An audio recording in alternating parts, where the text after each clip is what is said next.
ಇದು ವರವನ್ನು ಕೊಟ್ಟೆಯ ಕೊಟ್ಟೆ. ನೀನೇ ಅವನನ್ನು ವಧಿಸಬಹುದಿತ್ತಲ್ಲವೇ? ಆಗಲಿಲ್ಲ. ನಿನ್ನಿಂದ ಆಗಲಿಲ್ಲ ಅಂತ ಅದು ನಮ್ಮಿಂದ ಸಾಧ್ಯವಾದೀತ? ನಮ್ಮಿಂದ ಆಗದೇ ಇದ್ದ ಕಾರ್ಯವನ್ನ ಸಾಧಿಸುವ ಶಕ್ತಿ ಇದ್ದದಿದ್ರೆ ನಮ್ಮ ತಾಯಿಯಿಂದ ಮಾತ್ರ. ಅವಳನ್ನ ಪ್ರತ್ಯಕ್ಷಪಡಿಸುವುದಕ್ಕಾಗಿ ನನ್ನ ಅಂತಃಸತ್ವವನ್ನು ಹೊರಗೆಡ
ದಿಕ್ಪಾಲಕರ ತೇಜವನ್ನು ಕೂಡಿಕೊಂಡು ನಭವನ್ನು ಸೇರಿದಾಗ ಗಗನದಲ್ಲಿ ಓಂಕಾರ ಜ್ಯೋತಿಯಾಗಿ ನಮ್ಮ ಮಾತೆ ಕಂಗೊಳಿಸಿದಳು.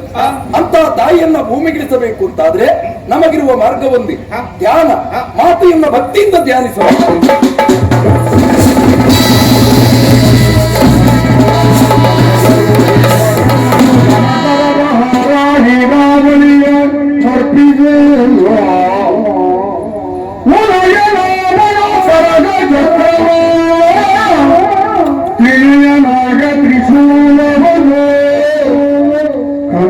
ಗರ್ಭನು ಬ್ರಹ್ಮಗರ್ಭವನಿತ್ತು ಪುರವೆಲ್ಲ ತಂಗಮ್ಮಾಯುರಗರನಿತ್ತು ಜಯ ಜಯ ಸ್ತುತಿ ಕೈಯದು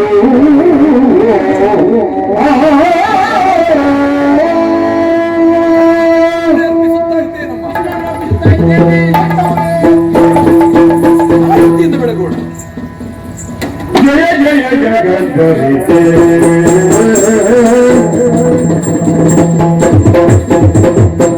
जय जय जगदम्बिके महामारी जय जय जगदम्बिके आगामी महादेवी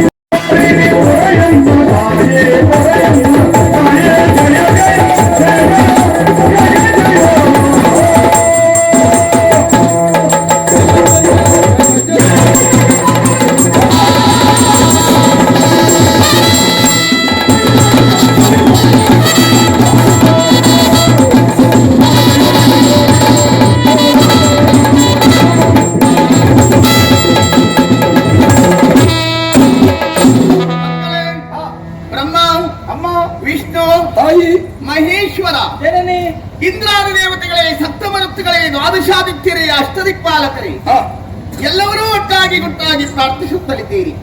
ನಿಮ್ಮ ದೃಢಭಕ್ತಿಗೆ ಮೆಚ್ಚಿದ್ದೇನೆ. ನಿಮ್ಮ ಪರಿಶುದ್ಧಾಂತಕರಣಕ್ಕೆ ಮೈ ತೋರಿದ್ದೇನೆ ಮಕ್ಕಳೇ. ಆದಿ ಮತ್ಯಾಂತ್ಯರಹಿತಳಾಗಿ ನಿತ್ಯಳಾಗಿ ನಿರಾಕಾರಳಾದಂತಹ ನಾನು ಸಾಕಾರಗೊಳ್ಳುವ ಇಚ್ಛೆ ಮೂಡಿದಾಗಲೇ ತ್ರಿಮೂರ್ತಿಗಳಾದಂತಹ ನಿಮ್ಮ ಮೂವರ ಹುಟ್ಟು ಏಕತ್ವವು ಬಹುತ್ವವನ್ನು ತಳೆಯುವುದೇ ಅದರ ಮೂಲ ಗುಟ್ಟು. ಸೃಷ್ಟಿ ಸ್ಥಿತಿ ಲಯಾದಿ ಕಾರ್ಯನಿರತರಾಗಿದ್ದು ಲೋಕಕ್ಷೇಮವನ್ನ ಕಾಪಾಡಿಕೊಂಡು ಬರಬೇಕೆನ್ನುವಂತಹ ಸೂಚನೆಯನ್ನು ನಾನು ಕೊಟ್ಟವಳು. ನನ್ನ ಸೂಚನೆಯನ್ನು ಆಜ್ಞೆ ಎಂದು ಪಾಲಿಸುವ ಹೊತ್ತಿಗೆ ದುಷ್ಟ ಶಕ್ತಿಗಳಿಂದ ಕಷ್ಟ ಬಂತು ಅಂತಾದ್ರೆ ಜಗದಾದಿಶಕ್ತಿಯಾದಂತಹ ನನ್ನನ್ನು ಸ್ಮರಿಸಿರಿ, ನಿಮ್ಮ ಕಷ್ಟ ಪರಿಹರಿಸುತ್ತೇನೆ ಎನ್ನುವ ಅಭಯವಾಕ್ಯವನ್ನು ಉಚ್ಚರಿಸಿದವು. ಏನು ಮಕ್ಕಳೇ ಇದು? ಎಲ್ಲವರೊಟ್ಟಾಗಿ ಕರ ಜೋಡಿಸಿ ಶಿರ ತಗ್ಗಿಸಿ ಕಣ್ಣೀರು ಸುರಿಸಿ ಕಾಲಿಗೆರೆಗೆ ಪ್ರಾರ್ಥಿಸುತ್ತಿದ್ದೀರಿ. ಏನಾಯ್ತು ನಿಮಗೆ? ಏನಾಯ್ತು? ಕಳಮೈಸನ ಅಟ್ಟಹಾಸ ಅಧಿಕವಾಗಿದೆಯಮ್ಮ.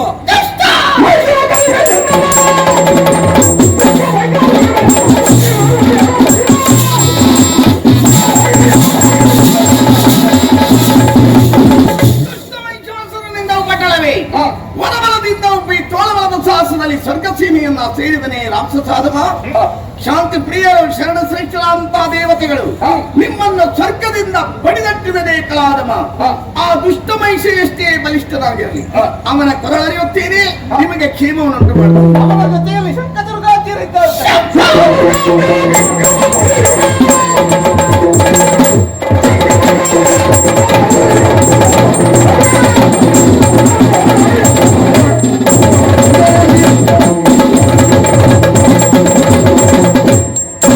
ಅಪರಿಮಿತವಾದಂತಹ ಸೇನಾ ಸಮೂಹದ ಜೊತೆಯಲ್ಲಿ ಅತಿಬಲಾಢ್ಯರಾದಂತಹ ಶಂಕದುರ್ಗಾಧಿಕಾರಿದ್ದಾರೆ. ಶಂಕದುರ್ಗಾದಿ ಕಳರು ಎಷ್ಟೇ ಕ್ರೂರ ಕರ್ಮಿಗಳಾಗಿರಲಿ, ಅವರ ಕೊರಳರಿಯುತ್ತೀನಿ, ನಿಮಗೆ ಕ್ಷೇಮವನ್ನುಂಟು ಮಾಡ್ತೀನಿ. ಅಸುರ ಸಂಹಾರಕ್ಕಾಗಿ ಹೊರಟ ನೀನು ಕಾಲುನಡಿಗೆಯಲ್ಲಿ ಸಾಗಬಾರದು ಎನ್ನುವ ಉದ್ದೇಶದಿಂದ ಪರ್ವತರಾಜನೇ ಸಿಂಹವಾಗಿ ಬರುತ್ತಾ ಇದ್ದಾನೆ. ಸಿಂಹವಾಹಿನಿಯ ಸಿಂಹವಾಹಿನಿಯ ಮಹಿಷಮರ್ದಿನಿಯ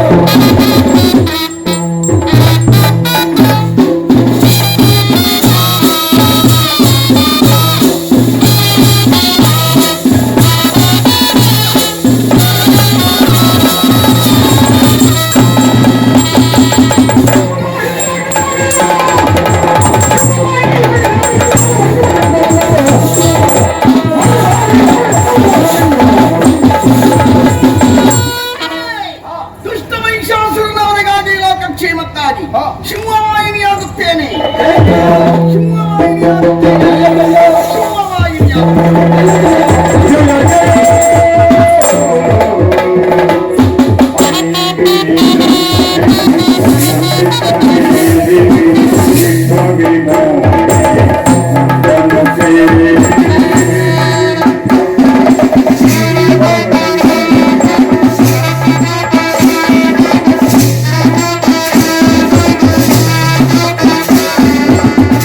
Oh,